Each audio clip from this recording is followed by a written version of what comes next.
Hello guys, welcome to my channel. Andito po kami ngayon sa SM Mall Ice Skating Rink. Kasama ko po ang family ko na mamasyal. Ang saya ko po ngayong araw dahil itatry ko po ulit na mag-ice skating.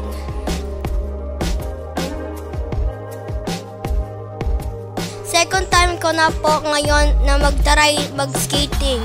Nung una kasama ko ang papa at mama ko, pero ngayon po ay ako na lang ang mag-skating dahil ayaw na nila i-try.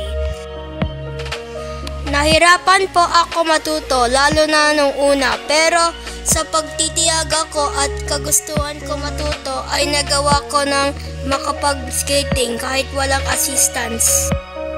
Ang sarap po palang mag-ice skating, nakakalibang at ang sarap sa pakiramdam.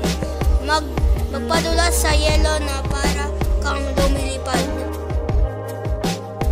Sa susunod po ay susubukan ko po uli at nagnanais po ako na mag-improve sa aking pag-ice skating.